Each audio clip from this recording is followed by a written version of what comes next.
बाबा साहब को पढ़ाई करना कितना पसंद था ये हम सब जानते हैं, लेकिन बाबा साहब पढ़ लिख कर इतने महान आदमी बनना, इसके पीछे उनके पिताजी का सबसे बड़ा योगदान रहा है। एक बार बाबा साहब को एक बुक चाहिए थी, लेकिन बाबा साहब अपने घर की आर्थिक हालत की वजह से वो बुक नहीं ले सकते थे।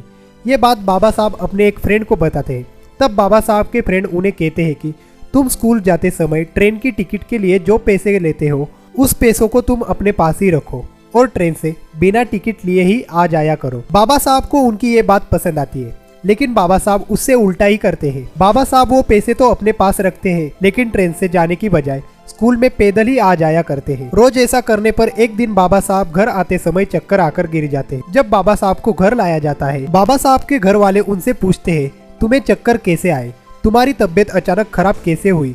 तब बाबा साहब उन्हें ये सारी बात बताते हैं, लेकिन बाबा साहब के पिताजी के पास उतने पैसे नहीं थे कि वो उन्हें वो बुक लाकर दे सके। तब बाबा साहब के पिताजी गांव के सेठ के घर उधार पैसे मांगने के लिए जाते हैं, लेकिन सेठ कहता है तुम्हारे पास गिरवी रखने के लिए कुछ है तो उसे गिरवी रखो और पैसे ले जाओ। पर बाबा साहब के पिताजी के पास कुछ नहीं था, तो बाबा साहब के पिताजी अपने बड़ी बेटी के घर जाते हैं और अपने बेटी से कहते हैं, बेटा तुम्हारे पास जो गहने हैं वो मुझे कुछ दिनों के लिए चाहिए, क्योंकि वो गहने सेठ के पास गिरवी रखकर उसके बदले पैसे लेने हैं और उन पैसों से विवाह के लिए बुक खरीदनी है। सोचो कैसा समय रहा होगा वो, एक बाप को अपने बेटी के घर पैसे मांगने पड़े होंगे, किस पीड़ा से गुजरे होंगे।